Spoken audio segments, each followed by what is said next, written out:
Hello दोस्तों, नमस्कार। तो आज अपने बात करने में जलता हुआ बांग्लादेश क्यों जल रहा है, हिंसा क्यों हो रही है।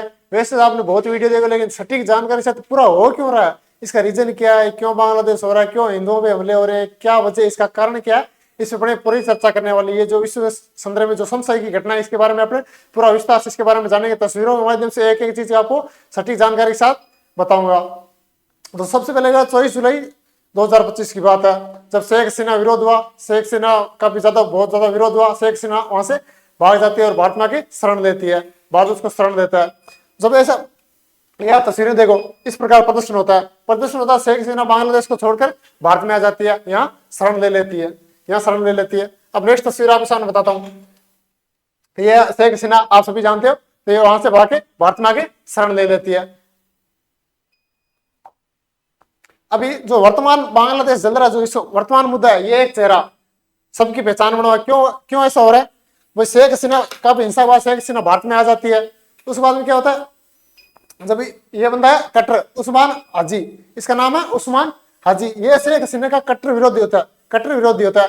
ये वहां प्रदर्शन करता है, अपनी पहचान बढ़िया पहचान बना लेता है। शेख हसीना भारत में हो जाती है और 11 दिसंबर को आर्मी के दबाव में वहां का चुनाव की घोषणा कर देता है। और 12 फरवरी को रिजल्ट की तारीख भी तय कर देता है। 12 फरवरी 2026 को रिजल्ट की डेट भी बता देता है।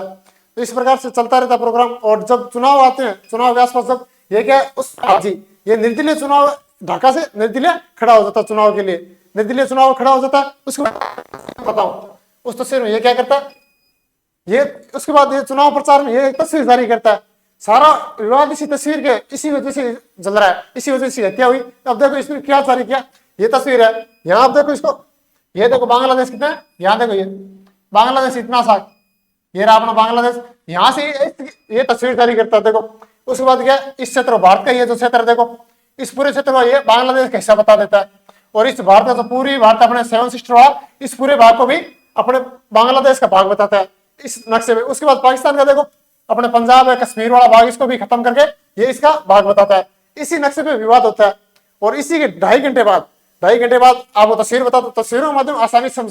2.5 घंटे बाद बाइक सवार युवक आता है और इसकी गोली मारकर हत्या कर देता है। अभी तक ये पता नहीं चला ये युवक कौन था, क्यों इसने गोली मारी, इसका अभी तक कुछ पता नहीं। ये इसको गोली मार देता है। उसके बाद इसको सिंगापुर लेके जाया जाता है। उस्मान हाजी को सिंगापुर लेके जाते हैं, लेकिन वहां इसकी अस्पताल में मौत हो जाती है। मौत के बाद जो वहां के लोग हैं वो हिंसा काफी आक्रोशित हो जाते हैं, जगह जगह हिंसा करते हैं, तोड़ फोड़ करते हैं, सरकारी कार्यालय चलाते हैं, अलग अलग जगह हिंसा, जोरदार हिंसा हो जाती है। फिर देखो एक हिंदू युवक है, उसको पहले तो मारा पीटा जाता है, जबरदस्त मारपीट, उल्टा लटका कर उसको जला दिया जाता है। अब नेक्स्ट तस्वीर देखो, तस्वीरों के माध्यम से आपको आसानी से। और ये देखो उसके बाद इसमें हत्या होने के बाद उस्मान हाजी हत्या हो जाती है। हत्या के बाद वहां का जो समुदाय है, इसको समर्थन करने वाले लोग हैं, वो काफी मात्रा में जुट जाते हैं। और जो ये भारत का दूतावास है, इसको आके हवाले कर देते हैं। इसी प्रकार से ये सब चलता है, इसको हत्या। अब नेक्स्ट तस्वीर देखो, यह उस्मान हाजी, उसके बाद हत्या के बाद इसको जला भी दिया गया, हत्या भी कर दी। इसी वजह से यह पूरा कार्यक्रम, जो दीपू